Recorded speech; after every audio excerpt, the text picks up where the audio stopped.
Antonio Sánchez Benedito, fin de mandat, bilan positif. Arrivé au terme de son mandat en tant que chef de délégation de l'Union européenne à Madagascar, son Excellence Monsieur Antonio Sánchez Benedito a dressé un bilan des 4 ans au cours d'une rencontre conviviale avec la presse qui s'est tenue ce matin. Selon ses dires, le bilan est positif. Le bilan est positif. Le bilan est positif et je vais vous donner quelques données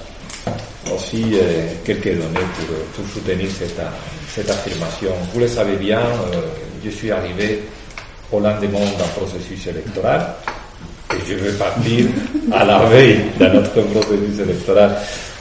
La priorité, selon ses dires, c'était de s'aligner au plan national de développement du pays. En novembre 2015, on a signé notre accord bilatéral de coopération, l'EPI, le programme indicatif national de l'ancien FED.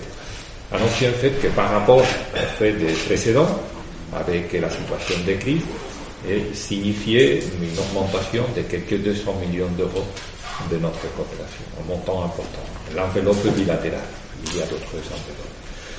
Et depuis lors jusqu'à maintenant, mais on est arrivé à un moment où pratiquement tout est engagé, et puis les décaissements aussi qui continuent normalement. C'est vrai qu'il y a toujours ces chevauchements entre un fait et un autre fait. Maintenant, on est à un moment déjà où on a pratiquement clôturé.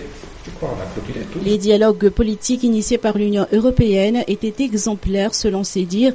Il a toutefois souligné le manque de continuité de l'administration. Un problème spécifique, ça a été le manque de continuité de l'administration. C'est un problème. Parce que à chaque fois, il fallait recommencer. Le président, c'est le seul qui est resté là tout le temps. Mais moi, j'ai connu 4 premiers ministres en 4 ans. J'ai connu 4 ministres des Affaires étrangères en 4 ans.